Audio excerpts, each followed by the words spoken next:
Hello, everybody. Welcome to my 2021 game room tour. Just wanted to take kind of a video time capsule here of the collection that I have as it kind of continues to grow and serve as a point in time. Also, I was on the L Squared podcast with the host Luke Larson, and we talked about our physical media collections and how we, I suppose, preserve it, as you can see. And therefore, just going to take a little spin through here and everything and kind of encapsulate what I have. I might as well start on the shelf itself on top. Here, let me get a better view. Basement is kind of small, and so I got to work with the angles that I can here. But on the main shelf, we have on top each color variant of the Wiis. I have another Wii, the Wii Mini, so I do own all variants of the Wiis. It was kind of my first home console, so pretty near and dear to my heart. So we got blue, red, white, and black, and we'll see the Wii Mini here after a bit. And I basically have a little bit of everything, primarily Nintendo stuff. Kind of pulled out some highlights, a little bit of each collection to show off. Of course, Donkey Kong is an absolute classic, one of my favorites on the system.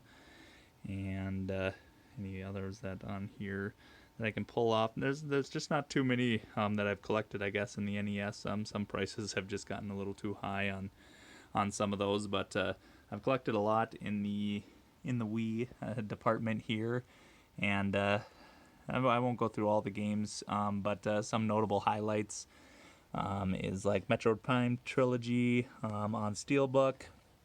That's a pretty good one. Pikmin is always great. It didn't start out on the Wii, but have the original Pikmin there. Rhythm Heaven, this game has actually kind of skyrocketed up in price here recently, so that's just a notable highlight. That one's pretty interesting. It's a really good game, just is really shooting up in price. Maybe others have realized here more recently. Of course, we got a lot of the Mario games, Paper Mario, Mario Wii, Super Mario Galaxy, and that kind of wraps up the Wii collection with its highlights. And of course, a bunch of Pokemon games here have been shooting up in price recently too. A lot of these have kind of popped up in value. Unfortunately, Silly Band's still sitting on the bottom, but maybe that day will have its shine. Wii U was a pretty fun console. It was my college console, so I've really gotten big into collecting for that. Some notable highlights here again is like Mario Sonic at the Rio Olympics.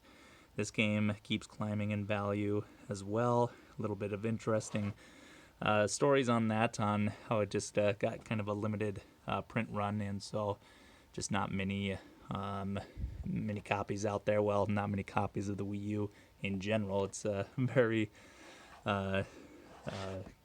console that a lot of people skipped, I guess you could say. A couple Legend of Zelda games, of course, had to pick those up on it as well. Wii Sports Club, another one of those that is definitely up there in value, as you'd think that Wii Sports, being the name that it is, especially with the Wii, that it wouldn't be a rare game, but it kind of is. They dropped a physical copy on those as well, and pushed it digitally and tried to sell like some kind of like day pass with it. It was very, very strange. It's a really pretty decent game. Very nice, have it in updated graphics and everything, but I think they just thought subscriptions were the future, and so they tried pushing that with the Wii Sports. As you can maybe see, there's quite a large Switch collection here. Great. I have a lot of fun playing with the Switch. Like, there's just a lot of great games like The Hat in Time. Pulled out Golf Story. That game is pretty fun, like a golf RPG. Have River City Girls. I pulled this one aside because this one's definitely climbed in value. It's a limited run game, and a lot of those have gone up in value. Of course, it's a limited run, just like all the Shantaes. They're all, fairly expensive. They're in price. But, the Switch is kind of home to a lot of fun games and everything, and it's kind of a run of, keeping physical alive. A lot of these games only get short prints just because they wouldn't really get a print anyways, and so these companies pick them up and give them prints, but just for a limited time, and it's a cartridge-based system, so it's definitely harder to get media on that, and it'll cost a little bit more, but it's worth it usually. GameCube, pretty small collection because GameCube as well is just shooting up in price like crazy.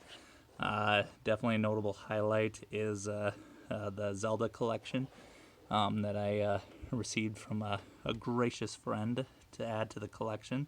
That was great, and but yeah, definitely haven't. This one didn't grow very well before the prices started shooting up.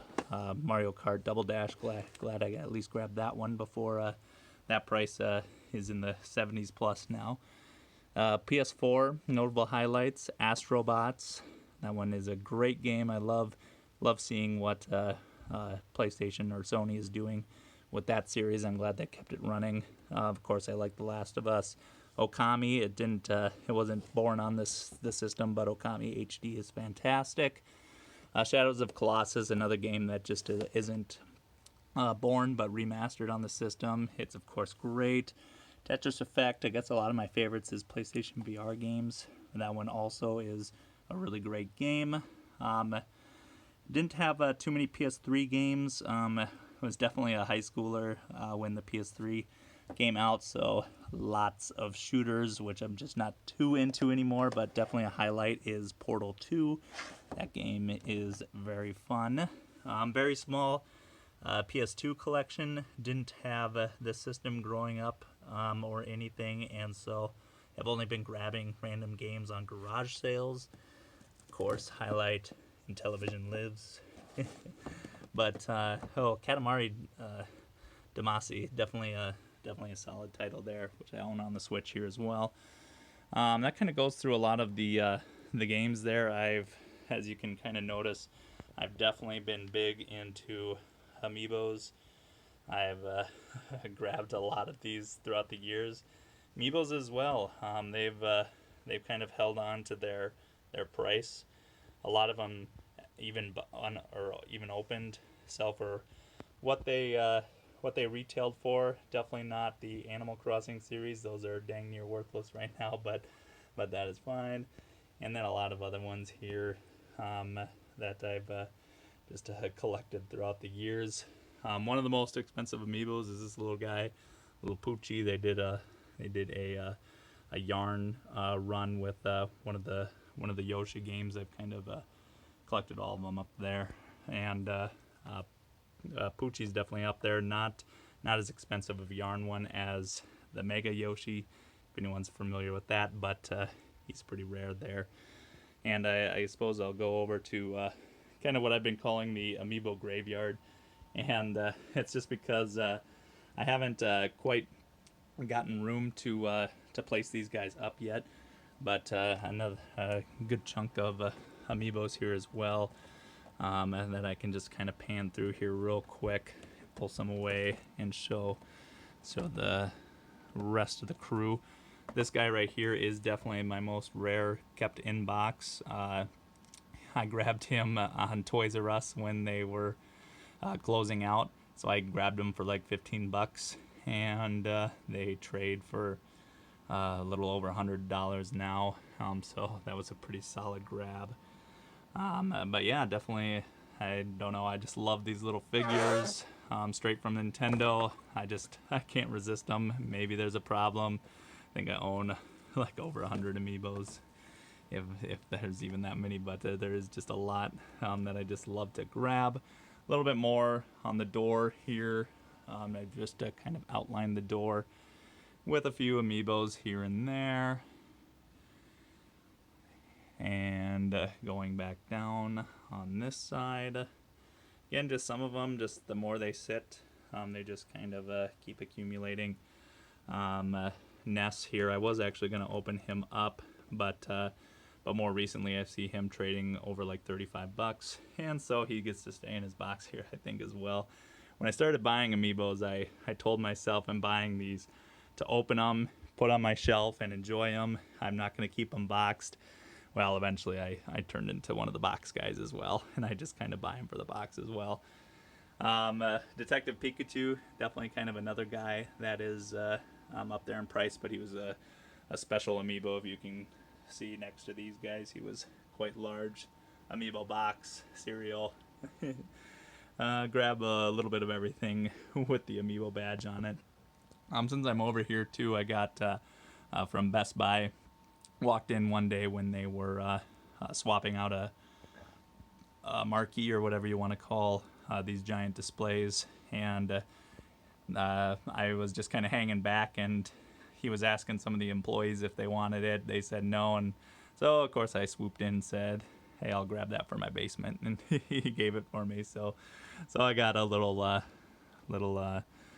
piece of video game wall art, I suppose you could call it now. And even though it's not like a direct game or anything like that, the Switch has been one of my favorite systems, and so I kind of enjoy just the direct Switch advertisement there. Only a couple things hanging on the wall there, nothing too notable, but back over to the shelf over here. After going through the Amiibo collection, got just a couple other things. There's a small selection of boxed NES and Super Nintendo games, and even some Intellivision games. And I made a couple of these zombie-related perks, perk cola sodas myself out of just some Jones sodas. There was a pretty little easy project. Just some random plushies holding on a shelf. Kind of made this shelf designed to expand more into games. So if I get more games, the plushies get to come down. But some Super Nintendo games as well. These are kind of up in price. It's hard to find these in garage sales, at least around here, and grab them for a good price. And so I just don't really get to add much to these. But same buddy that gave me the Zelda game gave me Super Mario RPG. Also, basically the most expensive game here that I own, as I struggle to put it back on the shelf, at least in the Super Nintendo category. There we go. And bought Yoshi's Island when it was pretty cheap though too. A lot of these labels are kind of sucky, but that game's going up here as well. Definitely Nintendo 64, not very large. When I started collecting, everyone thought that they were holding on to gold with these cartridges, and they do not give them up for cheap, even some of the more crappy titles, I guess you could say. So, and I do have the end labels. I just haven't put them all on because a lot of my copies of games are just kind of not in the greatest condition. And so I've always haven't put the end labels on just in case I wanted to swap out. And well, I haven't found too many games that I could swap out with. So they're just kind of all sitting there, as I don't know why Nintendo decided to not put end labels on, but we'll fix those problems later on. But that's pretty much the game shelf here. Got just some random sodas that I've grabbed. Nothing too gamey there. That's a shelf that can always go to. Some of these little arcade systems and some Minecraft books. Some notable stuff here, the Game Boy printer and camera that work, off the Game Boy. Pretty fun little thing there. But yeah, that basically touches the whole gaming shelf. Notable highlights over here is just kind of the display case, and just grabbed some that I've found out and about, hardware, consoles and everything, like the Toys R Us exclusive gold Nintendo 64. Buddy also, this guy gets, I might as well just shout him out as Casey, my boy. He also helped me get this Pokemon DX GameCube. And then the Animal Crossing Nintendo Switch, I just couldn't pass that up as a big fan. There's my Intellivision 2 with the IntelliVoice, an Atari Ultra Pong system with 4-player support. Pong was pretty advanced back then. And then just an Amazon exclusive blue PS3 Slim, or Ultra Slim, I think you called those. So just a few things that, not all of them are rare or anything, especially like that PS3 down there, but it's just things I enjoy having in the system. Some big box Nintendo Switch, like Ring Fit Adventure, and the VR headset that I've picked up there as well. Over here, we just kind of have the retro corner where, like, from top to bottom, a VHS player, well, I guess the very top record player, a bunch of random VHSs, and then sadly, my box TV here, as you can see, as it's playing Pac-Man, it's a little washed out in color, and so kind of in the lookout for a new one. It's been hard to spot one that is small enough to fit in the gap that I've made. So if anything, I'm just gonna have to remove the shelf to update that TV or something. But then down low here we have the Nintendo, Super Nintendo, and the Nintendo 64, all connected to that TV as well. To which we go over kind of to the main gaming wall over here, which we got the Switch, PS4, Wii U, and PlayStation 3 all hooked up on the 4K OLED TV that I bought in anticipation of the PlayStation 5. And if you're familiar right now, that is impossible to get still to this day, even though it's released months ago. So haven't been able to upgrade yet.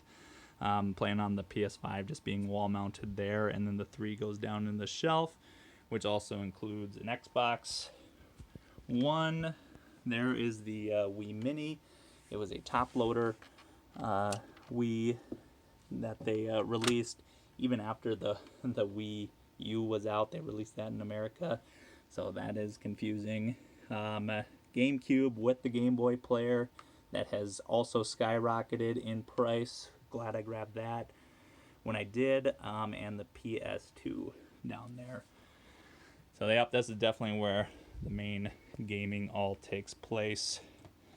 And I can't wait to get PS5 there as well to take advantage of that OLED TV and the 4K 120 hertz technology in it. Just a couple boxed items up here. The Atari Pong. They're not in box, but they're all out. But just some of the boxes on highlight. Wii U, just because it was kind of special to me. The NES Classics and Super NES Classic. Smash controller that I just kept the box of, and it fit up there. Wii, as in that was my original, or my first console that I received for Christmas. Very special. And also the PS4 Star Wars Edition, which was mounted to the wall right over there. That's my first PlayStation that I grabbed. I also have a gold one upstairs that we use for media, and glad that I grabbed that PlayStation when it came out.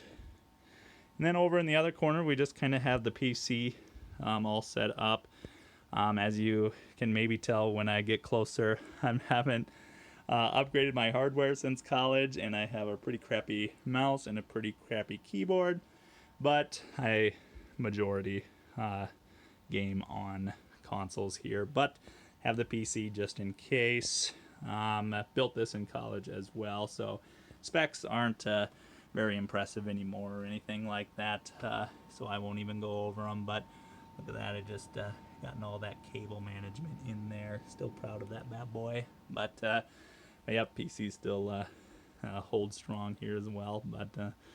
But that kind of wraps up the basement here, I see. Go one more swing kind of around, but yep, it's been growing ever since. Definitely humble in comparison to others on the platform, but hopefully that will just keep growing and adding to it as time goes along. Not video game related, but definitely been starting a manga shelf as well. You can judge me on my taste when I pan through here, as I like a majority of slice of life content there. But yeah, that kind of wraps up the 2021 game room tour.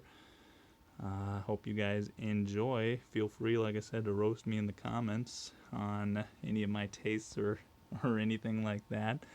But hope you guys enjoyed, and peace.